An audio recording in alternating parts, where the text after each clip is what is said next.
About 4 years ago, I was invited to a spiritual getaway. With me was one of my neighbors, an older lady, and two acquaintances which I invited. The two ladies told me that they wanted to go due to them not having their first communion. These ladies were sisters, and I thought about them when I was invited. We stayed for a total of 8 days. It's basically a huge monastery, very well known place. So we went to this to get away with the two sisters, my neighbor, and one of her friends. These people came for different reasons, and the two acquaintances I brought with me were not on a good path. Let's just say they worked in the nightlife scene. So they wanted to repent for their sins, and I feel like the person to lead them in the right direction. I never would have imagined the experience I would go through that night.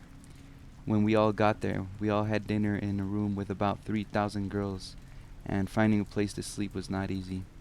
It also felt abandoned, like one of those old historical buildings. The first experience inside of this building happened when my neighbor asked me to accompany her to the bathroom. The two ladies did not want to stay alone, so they asked to come with. Once we got to the bathroom area, of course there had to be a line. And while we were waiting, I looked over to an area that was filled with potted plants. Catching my attention was a little face that was on one of the pots. I stayed looking at it a while, also getting closer to it. I thought it was so strange, and when I finally got close enough, I realized that it was the face of a devil. It had its horns and its mouth wide open. It creeped me out, especially with it not having a reason to be in a place like this. I thought someone must have dropped it, this ugly image, and left it here. As I was looking at this image, my neighbor asked me what I was looking for. I told her to look at how ugly this creepy image was, and to my surprise, she could not see this image. I asked the other two ladies to come and look at this pot to tell me what they see. They said the exact same thing. I only see the pot in the pot. I insisted that there was an image of a devil with its mouth wide open. Catching the attention of the other people in the line, I asked another group of girls on what they saw, but they could see at what I was looking at. I stood in shock as the line advanced. I brushed it off, took care of business, and went back to lay down. Since this was a spiritual getaway, we had to sleep in a big common area with our sleeping bags. There were also older women who had been coming to this place for a while, and they were basically in charge. They also assisted with cooking, food, helping new people feel accommodated, and sort of like guides. We got back to our sleeping bags. They were going around asking if any of us needed anything. There were thousands of girls already sleeping. The only thing I could remember before falling asleep was a huge thunderstorm. You could see the hail falling down out of the windows. I slept with ease after a long trip there. After a while, the voices of the older ladies stopped, fell quiet around 1 a.m. As I was falling asleep, I feel my neighbor move my shoulder and calling my name various times. Feeling forced, I finally opened my eyes and asked her, "Are you okay? What's wrong?" She replied, "No, I need to tell you something, please." As I sat down on my bag, I noticed her friend and the two girls were also awake, having their backs up against the wall, sitting down. I rubbed my eyes and asked again, "What's wrong?" thinking one of them might have felt sick or something. I noticed all of them were shaken up about something. "You won't believe what happened to us just now," she said, their eyes wide open and faces pale. "They just scared the hell out of us right now." I think I heard it first, down the hallway. I had my eyes closed and heard a thud echoing through the common area, so hard that I felt the thud beneath my sleeping bag. At first, I thought it was late night construction, but I kept hearing this thud almost in a rhythmic way. When I opened my eyes, I could make out a silhouette of a person walking down the hallway. It was a woman. At first, I thought it was one of the older ladies, to see if we needed anything else before we slept. What caught my attention was her lantern. Usually the lanterns shine beneath the person who's holding it, but she was carrying a different lantern from all the other older ladies. This one lit up like a spotlight, moving her head as if she was looking for someone specific throughout the whole common area. I got scared, so when she was feet away from our group, The little light that came from the moon outside, I could make out that she was very tall, and she was wearing heels, dressed in all black. I found the fact that she wore heels terrifying, because none of the older ladies could wear that in a place like this, and even more terrifying is I could not make out her face.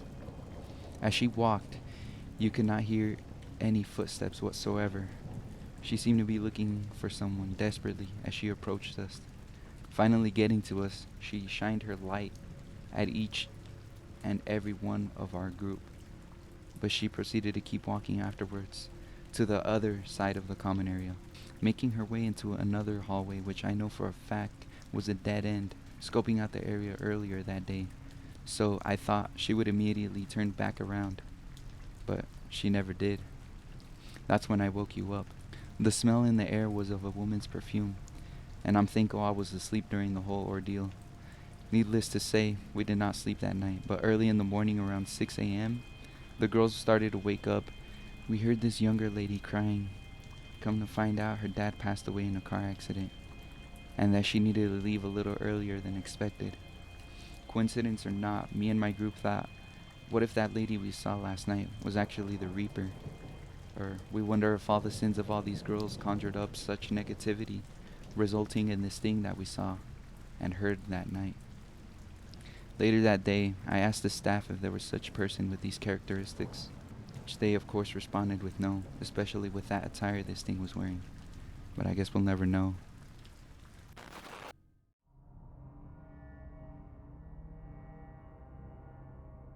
This story took place about 9 to 10 years ago.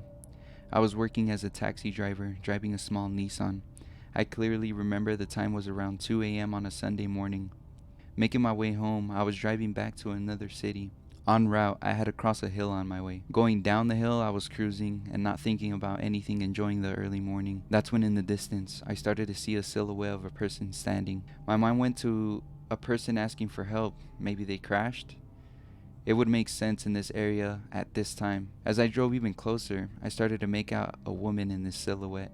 When I finally reached her, I unlocked my door and I saw that she was wearing a black shirt and jeans. Never getting the chance to see her face despite the lights in the car turning on after opening the door, it also didn't help that most of her long hair was covering a good area of her upper body. I saw her as a normal person, so I started to talk to her as I went on my way. The first thing I asked was her name, to which she responded in a very sad voice, as if she did something wrong and was holding onto a deep burden because of it. But she told me that she did not know her name. I was a little weirded out, so I asked what happened to her, or where she was going. She responded with, "I was going forward," she said as I was talking to her. I never glanced at her, so I kept driving for a while, to not bombard her with questions. Every time a car was coming on the opposite side of the road, I tried to get a good look at her in the rear view, using the car's headlights as my source of light. But nothing. No matter how hard I tried to see her face, nothing. Not knowing much about her, I started to worry, but proceeded to keep driving, not knowing her exact destination. So as I was approaching the other city, I told her that I was going to leave her on one of the lights, so she could get a ride from there. She just said, "No," in a serious tone. A little surprised, I started to think this person was not right in the head or something. Not seeing an end to this, I pulled over and told her I was going to drop her off right here. She nodded her head in a yes motion. She opened the door and the car light turned on once again, so I opened my door so I could help her out of the car, and to ask one final time if everything was okay. As I turned around and saw no one inside the car, her door wide open, I thought to myself, no way she could run in a split second, so I figured she was playing around and was hiding under the car. I kneeled down to see if she was indeed under the car, but no one. As soon as I saw nobody under the car, my whole body froze. It would not respond to any movement. It impacted me so much that it took me 30 minutes to be able to move again. My legs would not let me walk. I had to use my hands to move my legs, and when I finally managed to get inside the car, I used my hands to accelerate to be able to get out of that area. When I finally got home, they tried to get me to calm down, but I did not end up sleeping that night. After a while, I told my daughter that story, and as we were driving one night around 11, She told me to take her to that place where I saw her, to get a little scared. As I was showing her that area where I had picked up this woman, she was there again, but it was not the same form as I had seen her before. It was in a form of a very large black dog, and as we sped through that area, we both got the chills. After that night, she told me not to ever drive through that road again, which I definitely won't anymore.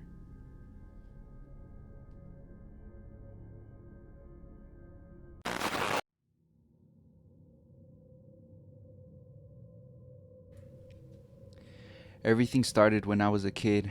Right now I am 54 years old, and this happened when I was about 7 to 8 years old. My grandpa lived in a ranch away from the city with a lot of trees surrounding the area, huge plot of land. Also near his ranch was a small river. I was not used to living in a ranch, being from the city. I really didn't know how to navigate through this huge land. The story starts with me insisting my grandpa that we should go spend a night near the vegetable garden, in a small house he had near there, apart from his main house. He thought it was a little silly and didn't seem too keen on the idea.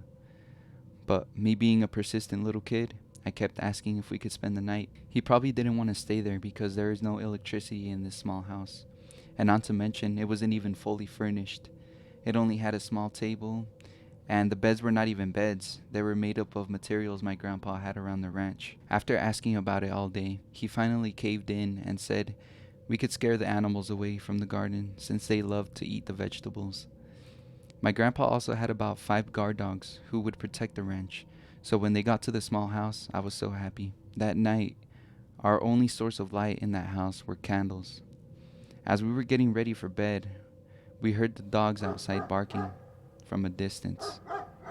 Slowly, the barks kept getting closer and closer. We were in our beds when we could hear the dogs barking right outside the door. My grandpa grabs the shotgun, ready to shoot whatever animal may be lurking outside. The dogs kept barking and barking outside of the door, but in between the barks you could hear one of the dogs whining. You could hear he was just as scared as we were. Coyotes were common in the area, so we thought it was a huge coyote. My grandpa has a candle in one hand and his shotgun on the other. When he opens it, something comes in right away. I saw it very clearly. I was terrified when I saw it was not an animal, but it was a person, walking in all fours like a dog. It runs towards my bed and hides under it. Me and my grandpa, in shock, could not react until the dogs came running behind the person, chasing it. My grandpa runs into the room and tries to shoot this person under the bed. Not wanting to hit one of his own dogs made it harder. Seconds later, this person crawls out of there and goes back outside, with the dogs chasing it once again. Once this person was outside, my grandpa shuts the door and reinforced it to keep us safe. You could hear the dog's barks fade out into the distance. After a while, it was quiet again. To say the least, neither of us slept that night. He kept telling me to go to sleep, but I could not stop thinking about this person. He asked if I was sleeping. I didn't respond so he could stop telling me to go to sleep. But I didn't sleep. Not at all. The next day in the morning, we stepped outside and everything seemed normal. We looked at the ground and we could only see the footprints of the dogs. No human tracks. We started to go back to the main house, and it didn't take long for my grandpa to stop walking and look forward. I thought it had something to do with this person from last night, so I got scared and also looked ahead, and we both saw one of his dogs. Walking forward, we realized all of his dogs were there, on the ground, dead. My grandpa loved his dogs, so he looked so upset that all of his dogs were laying there, dead. He kneeled down to pick one of them up. His neck was hanging as it had been ripped out by something. We looked over at the rest of the dogs, and it had been the same case for all of them. These were medium-sized dogs and were pretty aggressive towards strangers, so they would definitely be able to defend themselves. So it didn't make sense that all of them have died from the same wound. We never mentioned this story to anyone, and I noticed my grandpa didn't like talking about it either. It took years for him to finally tell me it was a skinwalker, and that it had not been the first time it happened to him, but he did not like to think about those topics. I would like to think that this was a dream, but when I think about it, it terrifies me.